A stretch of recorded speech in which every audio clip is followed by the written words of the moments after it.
الكريم أما بعد فأعوذ بالله من الشيطان الرجيم بسم الله الرحمن الرحيم وعن ابن عمر قال سمعت رسول الله صلى الله عليه وسلم يقول إن الركن والمقام ياقوتتان من ياقوت الجنة طمس الله نورهما ولو لم يطمس نورهما لأضاء ما بين المشرق والمغرب رواه الترمذي۔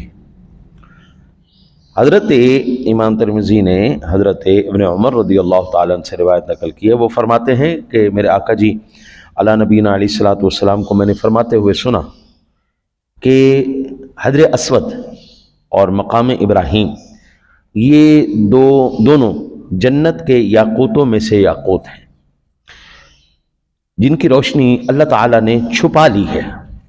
اگر ان کی روشنی نہ چھپاتا تو یہ پورب اور پچھم کے درمیان کو جگمگا دیتے، یعنی مقام ابراہیم کا پتھر جو ہے اور حجر اسود کا جو پتھر ہے یہ دونوں اتنے روشن تھے کہ مشرق اور مغرب ان کی روشنی سے منور ہو جاتے۔ اتنے اللہ تعالیٰ نے ان کی روشنی کو چھپایا کیوں؟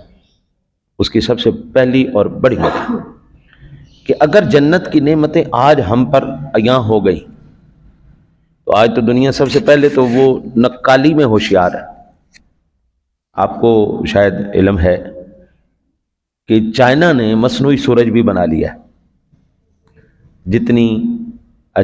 انہوں نے بنانے کے بعد وہی جو افادیت عام سورج دیتا ہے انہوں نے اپنے مصنوعی سورج سے وہ افادیت حاصل کرنے کی کوشش کی۔